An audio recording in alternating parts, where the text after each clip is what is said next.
Hello bro, welcome to middle class. আরও একটা brand new এবং চকচকা ব্লগে আপনাদেরকে স্বাগতম। তো এই যে বাসা থেকে বের হয়ে পড়ছি, আর এই কয়েকদিন ধরে তো টানা বৃষ্টির সিজন চলতেছে, দেখতেছেনই সারা বাংলাদেশেই মোটামুটি বৃষ্টি হচ্ছে কম বেশি। তো আজকে ঢাকাতে এখন অবধি মানে আমি যেই সাইডে আছি এই সাইডে বৃষ্টি হয়নি, জানি না আবার কখন নামবে। কিন্তু কাহিনী হইতেছে যেটা, আমি আসলে আজকে রেনকোট না নিয়ে বের হয়ে পড়ছি। তো যাই হোক, এখন বৃষ্টি নামার আগে যদি বাসায় ঢুকতে পারি তাহলে ভালো। বৃষ্টি নামার কোনো চান্স দেখতেছি না, কারণ হালকা রোদও বের হয়েছে, বাট ওই যে বর্ষাকাল তো যে কোনো সময় বৃষ্টি নামতেই পারে। তো যাই হোক, আমার মতন ভুল করেন না, মানে রেনকোট সাথে থাকলে নিয়ে বের হন। আর এই যে দেখতে পাচ্ছেন এটা হচ্ছে মেট্রো, আর আমি থাকি ওই যে দূরের বিল্ডিংগুলো দেখা যাচ্ছে কিনা জানি না, ওইটা 18 নম্বর সেক্টর। এই মেট্রোর নিচ দিয়ে খুব শর্টকাট একটা রাস্তা হয়েছে আপনার মিরপুর ডিওএসএসে ওঠার। তো ওই রাস্তাটা দিয়েই আমি যাচ্ছি, মাঝে মধ্যেই যাই, কারণ ওই এয়ারপোর্ট রোডের জ্যামটা এখন আর একদমই টলারেট করার মতন ইচ্ছা শখ কোনোটাই আসে না মাঝে মাঝে। তো এই রাস্তাটার কন্ডিশন একটু বাজে, মানে বলতে পারেন পুরোটাই অফ রোড। বাট এই রাস্তাটার কাজ চলতেছে, ওই যে ওই পাশে রাস্তার কাজ চলতেছে। রাস্তাটা যখন হয়ে যাবে তখন এর থেকে সুপার শর্টকাট রোড আর হবেই না, মানে 5 মিনিটে আপনি উত্তরা থেকে বীরপুর যাইতে পারবেন, এরকম একটা অবস্থা। তো যাই হোক, যেটা বলতেছিলাম, আরও একটা ইনফরমেশন আপনাদেরকে দিয়ে রাখি। এখন তো আমি সোজা গিয়ে উঠবো হচ্ছে মিরপুর ডিওএসএস এরিয়াতে। হ্যাঁ, তো সেটা হচ্ছে যে যখন ডিওএসএস এরিয়াতে ঢুকবেন আপনারা, তখন চেষ্টা করবেন এই ক্যামেরা, তারপর কমিউনিকেটর, এই জিনিসগুলা হেলমেট থেকে খুলে রাখার। যদিও আমি এখন মিরপুর ডিওএসএসে যাচ্ছি, মিরপুর ডিওএসএসে এই জিনিসগুলো নিয়ে ঝামেলা করে না, বাট আপনারা যদি হেলমেটে ক্যামেরা কিংবা কমিউনিকেটর লাগানো থাকা অবস্থায় যদি বনানী কিংবা মহাখালী ডিওএসএসে ঢোকেন তাহলে বিপদে পড়বেন। আপনাকে কিন্তু জরিমানা দিতে হবে, কারণ ওটা রেস্ট্রিক্টেড এরিয়া। তো ওইখানে আপনি কমিউনিকেটর কিংবা ক্যামেরা ইউজ করতে পারবেন না, মানে যদি আপনি ইউজ নাও করেন, মানে আপনার হেলমেটে থাকলেই ওরা জরিমানা দেবে। তো যাই হোক, এই ব্যাপারটা একটু মাথায় রাখেন। অনেক সময় হয় কি, আমরা জাস্ট জানি না, মানে নিজের অজান্তেই ঢুকে পড়ি, কিন্তু তখন আর কি ঝামেলাই পড়া লাগে। তো আজকে একটা জাস্ট এটা ডেইলি লাইফ ব্লগ, তো ভাবলাম কি আপনাদের সাথে একটা ইনফরমেশন শেয়ার করে নিই, কারণ লাস্ট 8-10 দিন ধরে আমার কাছে এই জিনিসটা মানে খুবই আমার চোখে পড়তেছে। মানে সবাই একই কথা জানতে চাচ্ছে কিংবা একই বিষয় নিয়ে পোস্ট দিচ্ছে, সেটা হচ্ছে যে বাইকের ব্যাটারি সংক্রান্ত সমস্যা কম বেশি সবাই ফেস করে। তো এই ব্যাপারটা নিয়ে আজকে কিছুটা আলোচনা করব। তো বাইকের ব্যাটারিটা আপনি যদি অ্যাসিড ব্যাটারি যেটা, বা আমরা ওয়েট ব্যাটারি বলি যেটা, এখানে আবার কি হয়েছে, ও আচ্ছা ওই দিক দিয়ে যাইতে বললো, এইদিকে কাজ চলতেছে তো এই কারণে হচ্ছে ঝামেলা। তো যাই হোক, যেটা বলছিলাম, এদিক দিয়ে কি বেরোইতে পারবো? পারবো। তো আপনি যদি ওয়েট ব্যাটারি ব্যবহার করেন, তো প্রথমে বলি যে বাইকের ব্যাটারি কীভাবে ভালো রাখবেন। বাইকের ব্যাটারি ভালো রাখতে হলে এক হচ্ছে আপনাকে বাইকটা ফেলে রাখা যাবে না, ঠিক আছে?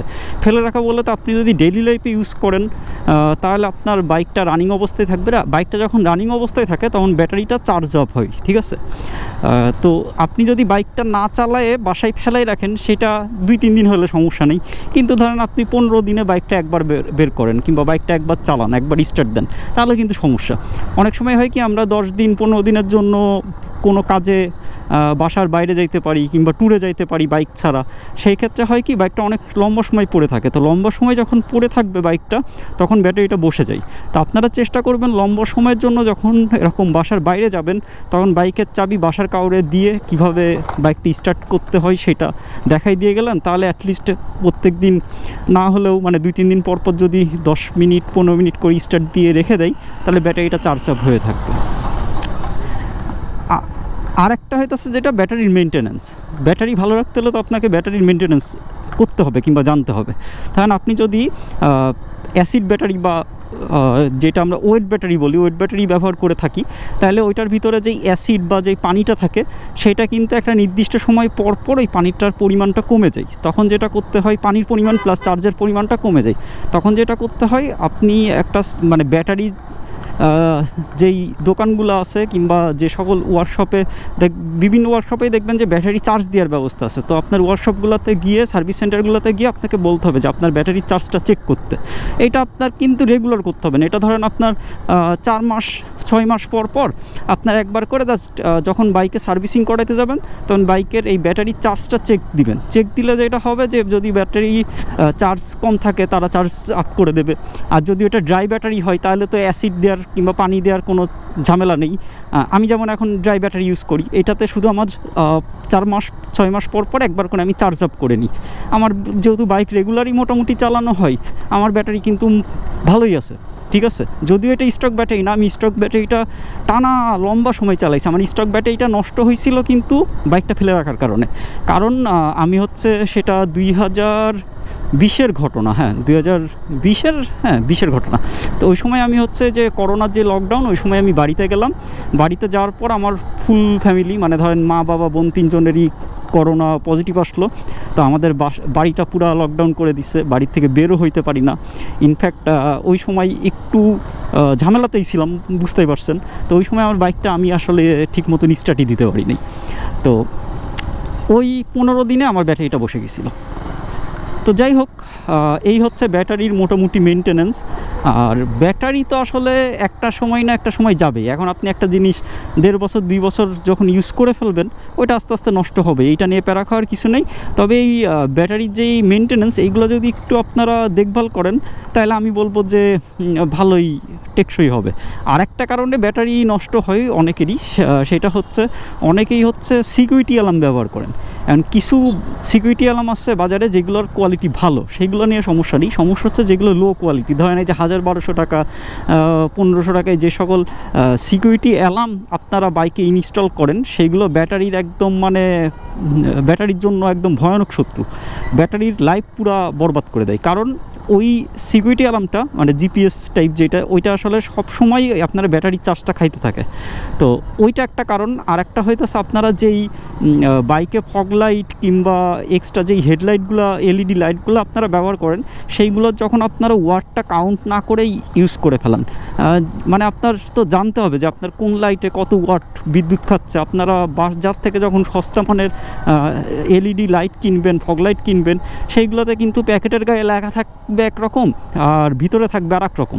তো এই ব্যাপারগুলো একটু খেয়াল রাখবেন। মানে যেইটাই আপনারা ইউজ করেন না কেন, একটু ভালো কোম্পানি জেনে বুঝে সেটা ইউজ করেন, তাহলে আপনার ব্যাটারির জন্য ভালো হবে। আমি যেমন এই যে আমার বাইকে লাইট হেডলাইট যেটা, সেটা 30 ওয়াটের। তো অনেকেই দেখবেন যে বাইকে যে হেডলাইট লাগাইছে সেটার ওয়াট হচ্ছে 40 ওয়াটের সমস্যা নেই, মানে 50-60 ওয়াটের হেডলাইট লাগাই বসে থাকে। তো এই ব্যাপারগুলো আপনার জানতে হবে। তারপর ব্যাটারির উপরে আপনার প্রেশার আরও একভাবে কমানো যায় যে আপনারা যদি হচ্ছে মানে দিনের শুরুতে যে স্টার্টটা দেবেন সেটা যদি কিক স্টার্ট দেন, যদি আপনার বাইকে কিক স্টার্ট থেকে থাকে, বাইক হোক স্কুটার হোক, আপনারা চেষ্টা করবেন ডাবল স্টার্ট করে জাস্ট স্টার্টটা কিক করার। কারণ সেলফ স্টার্ট দিলে হবে কি যে ব্যাটারিতে চার্জটাও কম থাকে, ব্যাটারির উপরে একটা প্রেশার পড়ে। তো এইভাবে আপনারা ব্যাটারির আসলে দেখভাল করতেই পারেন যদি চান। তো এই ছিল মোটামুটি আজকের ব্যাটারি সংক্রান্ত ইনফো আপনাদের সাথে শেয়ার করার। যদি ভালো লাগে তাহলে লাইক কমেন্ট শেয়ারের মাধ্যমে আপনার মতামত জানান, আর সাবস্ক্রাইব করে রাখতে পারেন যদি চ্যানেলটাতে নতুন জয়েন করেন। ঠিক আছে, দেখা হবে রাস্তায়। সবাই ভালো থাকেন, সুস্থ থাকেন, টেক কেয়ার। আরও হ্যাঁ, এই যে সামনের যে বিল্ডিংগুলো দেখতেছেন, এইটাই হচ্ছে মিরপুর ডিওএসএস। মানে দেখলেন তো কি তাড়াতাড়ি মিরপুর ডিওএসএসে চলে আসলাম। আচ্ছা, আপনাদের সাথে একটু পরেই বিদায় নিই, চলেন আপনাদের এই রাস্তাটাও দেখাইনি, মিরপুর ডিওএসএসে ঢুকি।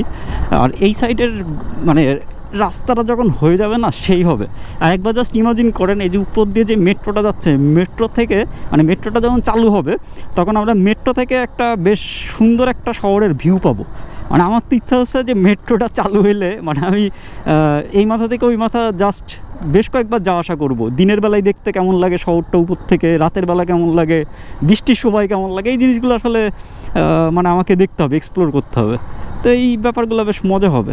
আর এই সাইডটা আমার কাছে খুব সুন্দর লাগে, কারণ এইদিকে এই পাশটাতে হচ্ছে আপনার চিড়িয়াখানা, তারপর বোটানিক্যাল গার্ডেনের ওই গ্রিনারির ওই জোনটা। রাস্তাটা হয়ে গেলে এই রাস্তাটার উপরে অনেক প্রেশার আসবে, কারণ উত্তরাবাসী যারা মিরপুরে যাবে তারা সবাই এই রাস্তাটা তখন ইউজ করবে।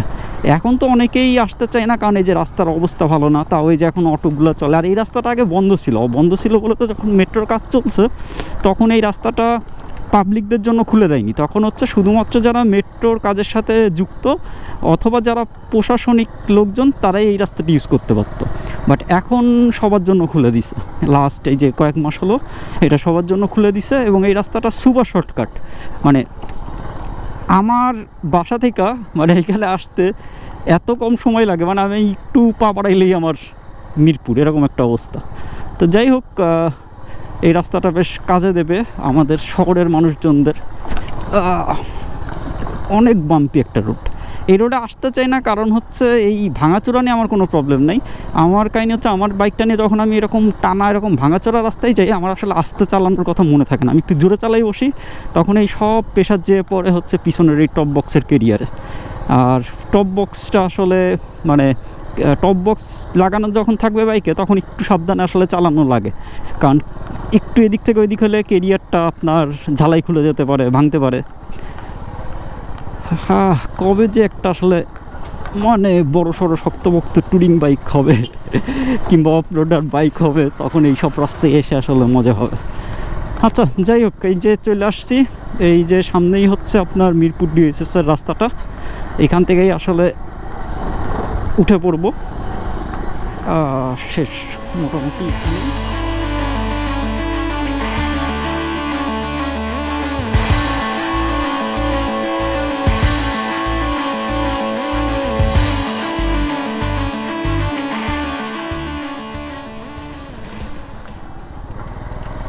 এই যে সামনে যে রাস্তাটা দেখছেন এখান থেকে বাঁদিকে গেলে হচ্ছে কালশি, আর ডান দিকে গেলে হচ্ছে আপনার মিরপুর 12, তারপর 10, 11, এগুলো হচ্ছে ডান দিকের রাস্তাটাতে। তো ঠিক আছে, চলেন এখন বিদায় নিই, আমি আমার কাজে যাই আর আপনারাও আপনাদের কাজ করেন। কী রে ভাই, বলা নাই কওয়া নাই, রিক্সাটা দাঁড়াই পড়ছে। তো যাই হোক, আপাতত এখানেই বিদায় নিচ্ছি, দেখা হবে আবার অন্য কোনো পর্বে। সেই পর্যন্ত ভালো থাকেন, টেক কেয়ার।